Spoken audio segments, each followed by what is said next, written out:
स्वागत है आपका मेरे चैनल कॉमर्स गुरुजी पर। और जैसा हमने शेयर्स का वन शॉट वीडियो डाला था, काफ़ी अच्छा आप लोगों का रेस्पॉन्स आया। ऐसे ही अब हम आगे और चैप्टर्स की डाली है वीडियो, और आज हम इश्यू ऑफ डिबेंचर्स या अकाउंटिंग फॉर डिबेंचर्स, जो आप कहना चाहे कह सकते हैं, वो हम करेंगे। ठीक है ना। तो सबसे पहले हम सीख लेते हैं डिबेंचर्स क्या होते हैं, इनके बारे में बेसिक चीज़ें। अब यहाँ सबसे पहले हम ये समझते हैं कि सर डिबेंचर होते क्या हैं। ये जो डिबेंचर्स का वर्ड है, ये डिबेंचर का वर्ड लैटिन वर्ड से लिया गया है, जिसको हम कहते हैं डिबर, मतलब टू बोरो। तो ये डिबेंचर्स क्या होता है कि अगर कंपनी का, अब इसमें क्या होता है, अगर कंपनी को फंड्स चाहिए, पैसा चाहिए, बिना शेयर कैपिटल को इंक्रीज करे, तो उसके पास एक और जरिया होता है जिसको हम कहते हैं डिबेंचर्स। ये एक तरीके का लोन है। इसका सर्टिफिकेट देती है कंपनी कि भाई इतने फिक्स टाइम पर हम आपसे इतना पैसा ले रहे हैं और इतने टाइम बाद इतनी इंटरेस्ट से हम इसका पेमेंट करेंगे। तो वो होते हैं हमारे डिबेंचर्स। तो अब पहली चीज़ हमें ये समझ में आई सर कि डिबेंचर अलग है और शेयर होल्डर अलग है। तो जिनके पास डिबेंचर्स होते हैं वो डिबेंचर होल्डर्स होते हैं। बेसिकली कंपनी डिबेंचर्स निकालती है, जो पब्लिक डिबेंचर लेती है वो डिबेंचर होल्डर होते हैं। उन्हें एक फिक्स टाइम पर एक पैसा दिया जाता है, इंटरेस्ट भी दी जाती है। तो इनमें हम पहले कुछ डिफरेंस कर लेते हैं सर कि डिबेंचर होल्डर कौन होते हैं, शेयर होल्डर कौन होते हैं। डिबेंचर होल्डर हमारी कंपनी के मेंबर नहीं होते। डिबेंचर होल्डर हमारी कंपनी के मेंबर नहीं होते, ये सिर्फ क्रेडिटर होते हैं, पैसा जिनको देना होता है, ये हमारे लेनदार होते हैं। लेकिन शेयर होल्डर कंपनी के कौन होते हैं, ओनर होते हैं सर। डिबेंचर होल्डर्स को डिविडेंड नहीं मिलता, लेकिन इनको एक फिक्स्ड रेट से इंटरेस्ट मिलती है, भले ही कंपनी को प्रॉफिट हो या लॉस हो। शेयर होल्डर्स को डिविडेंड मिलता है कंपनी के प्रॉफिट में से। ठीक है। जो हमारा डिबेंचर होल्डर होते हैं उनको एक अधिकार होता है कि जो टाइम स्पेसिफाइड है उस स्पेसिफाइड टाइम पर उनको उनका पैसा दिया जाता है। लेकिन इसमें पैसा उसी केस में दिया जाएगा जहां हमारे रिडीमेबल प्रेफरेंस शेयर्स होंगे। ठीक। कुछ एक्सेप्शनल केसेस होते हैं जिनमें डिबेंचर्स होल्डर को राइट होता है, वैसे नहीं होता। लेकिन शेयर होल्डर्स जो होते हैं उनमें वोटिंग का राइट होता है। अगर कंपनी बंद हो रही है तो डिबेंचर होल्डर्स को पहले पेमेंट करना पड़ेगा, उसके बाद किसी पेमेंट को देखा जाएगा। अगर कंपनी बंद हो रही है तो शेयर होल्डर्स को सबका पेमेंट करने के बाद पैसा दिया जाएगा। तो ये हमने एक तरीके से डिफरेंस देख लिया सर डिबेंचर्स होल्डर का और शेयर कैपिटल या शेयर होल्डर्स का। अब आपसे पूछा कुछ क्वेश्चन कि भाई बताओ डिबेंचर्स होल्डर कौन होते हैं, ओनर होते हैं? नहीं सर, ये हमारी कंपनी के लेंडर्स ऑफ द कंपनी होते हैं। बैलेंस शीट में डिबेंचर्स कहाँ आता है सर? बैलेंस शीट में ये हमारा जो डिबेंचर होता है वो नॉन करेंट लायबिलिटी के हेड में आता है। इंटरेस्ट ऑन डिबेंचर हमारा क्या है? चार्ज अगेंस्ट प्रॉफिट है। चार्ज अगेंस्ट प्रॉफिट का मतलब होता है अगर आपको फायदा हो, अगर आपको नुकसान हो, चाहे कुछ भी हो, आपको डिबेंचर देना ही देना पड़ेगा। अब बारी आती है डिबेंचर्स को इशू करने की। हालांकि डिबेंचर्स को इशू करने में और शेयर्स को इशू करने में कोई ज़्यादा डिफरेंस नहीं होता। जैसे हम शेयर्स को इशू कर रहे थे वैसे ही डिबेंचर्स को इशू करते हैं। ठीक है ना। तो इसी तरीके से डिबेंचर्स के भी मोड होते हैं इशू करने के। Debenture issue at par, debenture issued at discount, debenture issued at premium. I think आपने शेयर्स वाले चैप्टर में पढ़ा होगा ये चीज़, तीनों अलग अलग। तो इसमें क्या होता है, हमारा अलग अलग चीज़ों को करने के बाद इसमें हमारा क्या होता है, देखिए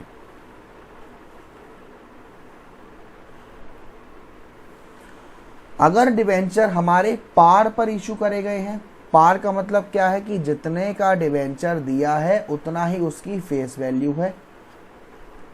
ठीक, यानी कि जितना डिबेंचर दिया है उतनी ही उसकी फेस वैल्यू है। अगर डिबेंचर आपने दिया है 100 रुपये का और पैसे लिए हैं 90 रुपये, तो ये डिबेंचर किस पे इशू है? डिस्काउंट पर। अगर आपने डिबेंचर दिए हैं 100 रुपये के और पैसे लिए 105, तो ये 5 क्या है आपका? प्रीमियम है ना। तो अब इनकी एंट्रीज देख लेते हैं कि इनकी एंट्रीज कैसे होती हैं, ठीक है ना। देखिए, जब दो ही, जैसे हमारे शेयर्स में दो मेथड थे, एक लमसम मेथड था यानी कि सारा का सारा पैसा एक बार में ले लिया, सारे के सारे डिबेंचर्स एक बार में दे दिए। ऐसा ही एक इंस्टॉलमेंट मेथड होता है। तो पहले हम बात कर लेते हैं लमसम वाले की, यानी कि सारे के सारे डिबेंचर्स एक बार में दे दिए और सारे के सारा जो पेमेंट है वो एक बार में ले लिया, लमसम पेमेंट। अब लमसम पेमेंट में सबसे पहले क्या होगा? एप्लीकेशन मनी रिसीव्ड होगी। एप्लीकेशन मनी किसकी रिसीव्ड होगी? आपको डिबेंचर्स के लिए होगी। तो पहली एंट्री क्या बनेगी? फर्स्ट एंट्री हमारी, जब हम शेयर्स का एप्लीकेशन आता था तो एंट्री होती थी bank account DR to share application account. अब यहाँ पर डिबेंचर्स की एप्लीकेशन है तो एंट्री क्या होगी? बैंक अकाउंट DR टू, अब यहां पर डिबेंचर्स की एप्लीकेशन और अलॉटमेंट, क्योंकि लमसम वाला मेथड है, अलॉटमेंट अकाउंट। अब हम डिबेंचर्स को अलॉट करेंगे, उसकी एंट्री क्या होगी? सेकेंड एंट्री होगी debenture application and allotment account DR to debentures. और अगर आप पे ज़्यादा डिबेंचर्स आ जाएं तो आपको उन डिबेंचर्स का पैसा रिफंड करना पड़ेगा। तो एंट्री क्या होगी? Debenture application and allotment account DR to bank account. ये केस तो है हमारा लमसम वाला, लेकिन मोस्टली केस हमारे इंस्टॉलमेंट आते हैं, जो किस्तों में डिबेंचर्स दिए जाते हैं और किस्तों में पैसा लिया जाता है। उस केस में हम क्या करेंगे? उस केस में सबसे पहले हमारे पास डिबेंचर्स की एप्लीकेशन आएगी। एंट्री क्या होगी? Sir bank account DR to debentures application account. ठीक, अब हम क्या करेंगे? जो डिबेंचर्स की एप्लीकेशन आई हैं उनको क्या देंगे? डिबेंचर्स देंगे। एंट्री क्या होगी? Debentures application account DR to. यहां पर जब भी आप डिबेंचर्स इशू करोगे तो डिबेंचर्स के साथ में रेट लगी होगी कि ये जो आपने डिबेंचर्स दिए हैं इसका पेमेंट इतनी इंटरेस्ट के साथ करोगे, तो वो इंटरेस्ट हम यहाँ पे लगा देंगे जो भी दी होगी टू डिबेंचर्स अकाउंट। सिर्फ जैसा कि मैंने आपको बताया था कि शेयर वाले केस में पहले पैसा आता था फिर शेयर जाते थे, सिर्फ एप्लीकेशन वाले केस में सेम ऐसे ही डिबेंचर में एप्लीकेशन वाले केस में पहले पैसा आएगा, डिबेंचर बाद में जाएगा, है ना। तो यानी कि और जो नेक्स्ट केस होंगे अलॉटमेंट वाले, फर्स्ट कॉल वाले, उनमें क्या होगा? पहले ये वाली एंट्री होगी फिर ये वाली एंट्री होगी, बस एप्लीकेशन की जगह फर्स्ट कॉल वगैरह जो भी लगाना है लगा देंगे। अब बात क्या आती है? पार वाले केस में तो सिंपल एंट्री हो जाएगी डिबेंचर एप्लीकेशन अलॉटमेंट वाली। प्रीमियम में हमारा सिक्योरिटी प्रीमियम रिजर्व कहाँ पे आता है? क्रेडिट साइड में। डिस्काउंट में कहाँ आता है? डेबिट साइड में। ज़्यादा पैसा आ जाएगा डिबेंचर्स का तो अगर आप एडजस्ट करोगे तो जैसा शेयर में करते थे, share application account DR to share allotment, ऐसे ही यहाँ पे एडजस्ट करोगे तो debenture application account DR to debenture allotment account. पैसा रिफंड करोगे या रिजेक्ट करोगे जो भी, उसका आपको मीनिंग मालूम ही है, कहाँ आएगा कैसे आएगा। उसके बाद क्या होता है कि कभी कभी कंपनी क्या करती है, जो आपके डिबेंचर्स हैं उसको एज आ कोलेट्रल सिक्योरिटी यूज कर लेती है। कोलेट्रल सिक्योरिटी का मतलब क्या होता है? जब कंपनी को लोन चाहिए बैंक से या इंश्योरेंस कंपनी से, तो उसको कुछ ना कुछ गिरवी रखना पड़ता है, और अगर कंपनी के पास जो है वो उतना सफिशिएंट नहीं है जिससे लोन मिल सके, तो कंपनी अपने डिबेंचर्स भी इशू कर सकती है एज कोलेटरल सिक्योरिटी, है ना। और जो लेंडर्स होते हैं, जो डिबेंचर होल्डर होते हैं, उनको अधिकार बन जाता है कि जब तक पैसा मिलेगा, जब तक पैसा नहीं, डिबेंचर नहीं गए, तब तक लोन रिपेड नहीं हो पाए। तो इसमें कंपनी के पास दो ऑप्शन है। एक ऑप्शन होता है इन दिस केस, यानी पहले वाले केस में company does not record such issue of debenture, यानी कि कंपनी कोई एंट्री पास ही नहीं करना चाहती इसकी। किसकी सर? जो डिबेंचर इशू करें एज कोलेटरल सिक्योरिटी। इस केस में कोई भी जनरल एंट्री पास नहीं होगी।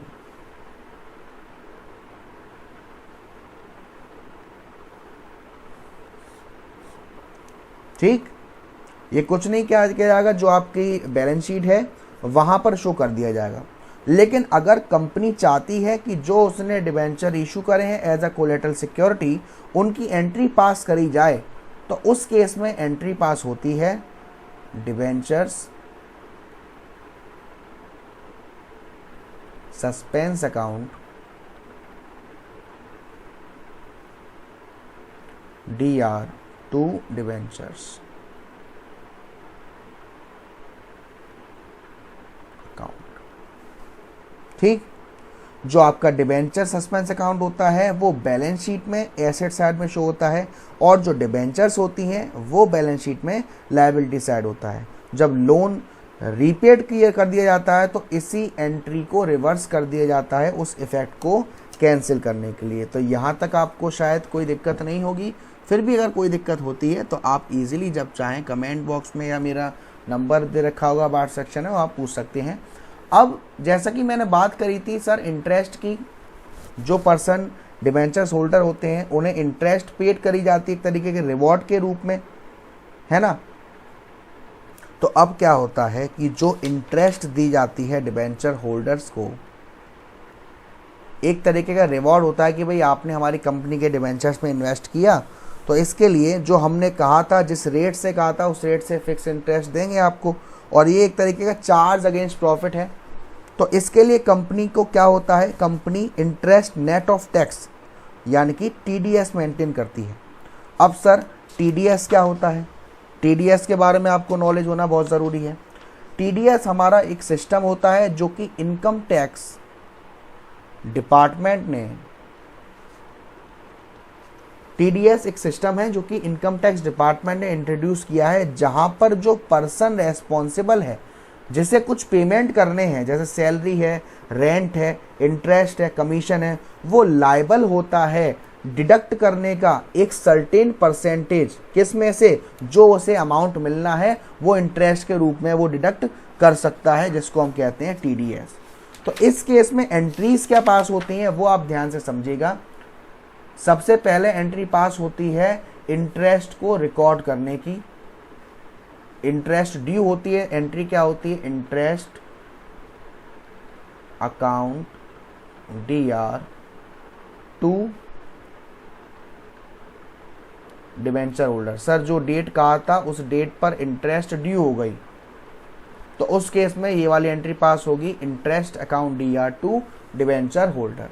जब आप डिबेंचर होल्डर को पेमेंट करोगे, अब यहां पेमेंट किस किस का होगा? इंटरेस्ट का और TDS का। एंट्री क्या होगी? Debenture holders account DR2 TDS payable account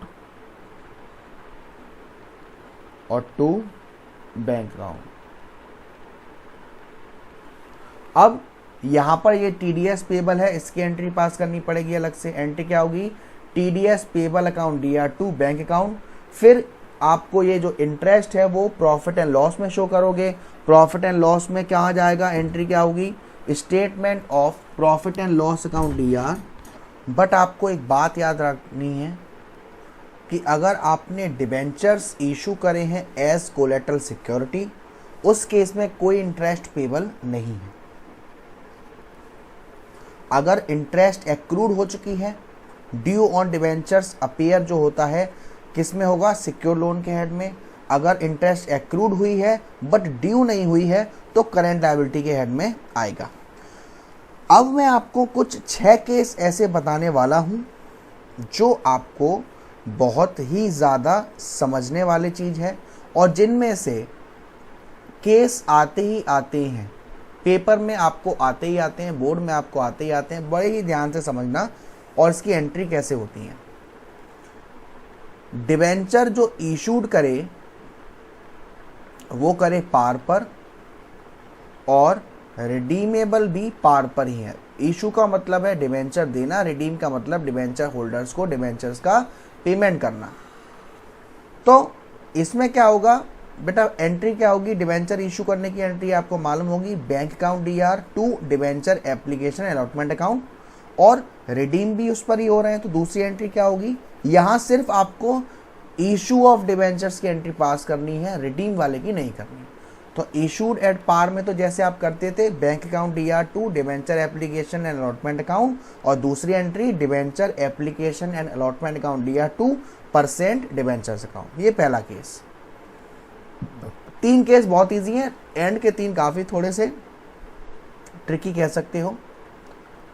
debenture जो इशूड करे हैं वो करे हैं डिस्काउंट पर और रिडीम करे हैं पार पर।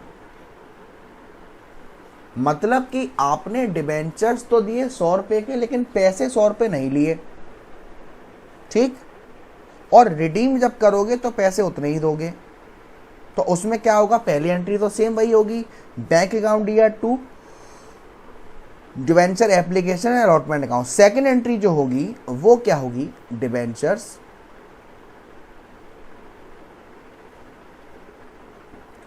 Application and allotment account DR discount on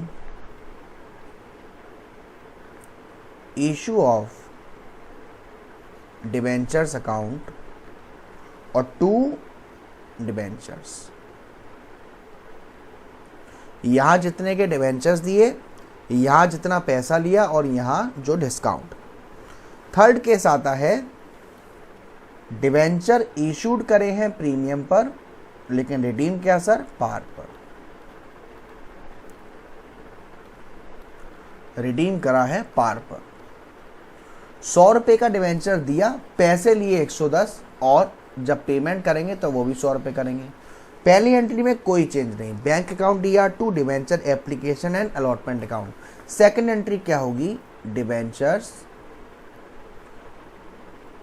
application allotment account DR 2% debentures, और एक्स्ट्रा पैसा कहाँ जाएगा, सिक्योरिटीज प्रीमियम रिजर्व अकाउंट। ये तो 3 केस थे सर, हमें बहुत अच्छा लगा आपने 3 केस करवाए और आपको अच्छे से समझ में आए। अब जो अगले 3 केस हैं वो थोड़ा ध्यान से समझना है, क्योंकि वो काफ़ी इंपॉर्टेंट है और बच्चों को उन्हीं केसेस में दिक्कत होती है। सर इशूड तो करे पार पर, लेकिन रिडीम करे प्रीमियम पर। क्या कहीं आपको लॉस होता नहीं दिख रहा? पार पर इशू करे, 100 रुपए के डिबेंचर लिए और 100 रुपए के डिबेंचर ही दिए, लेकिन जब पेमेंट करेंगे तो डिबेंचर आएगा 100 रुपए का, लेकिन पेमेंट करना पड़ेगा 105 या 110 का। तो ये जो 5 और 10 रुपए एक्स्ट्रा देने पड़ रहे हैं वो क्या है, हमारा लॉस है। और वो लॉस किससे हुआ, premium of redemption of debenture. तो देखो पहली एंट्री तो आपकी वही रहेगी, bank account DR to debenture application allotment. Next entry क्या होगी, debenture application and allotment account DR, loss on issue of debentures account DR,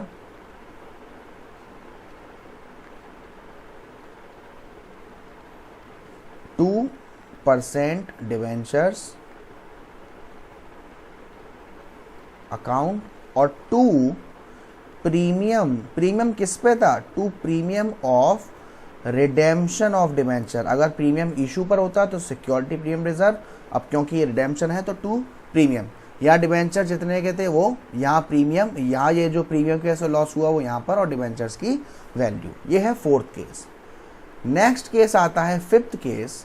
5th case में क्या होता है बेटा, 5th केस में आपसे कहा जाए कि सर जो इशूड हुए वो तो डिस्काउंट पर हुए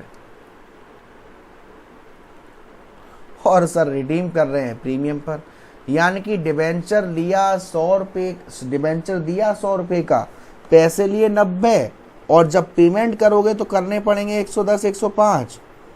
तो इसका मतलब क्या है सर, अब एंट्री तो वही होगी, वही होगी नहीं सर, समझना लॉस बढ़ जाएगा। एंट्री क्या होगी, पहली तो वही होगी, bank account DR to debenture application and allotment account.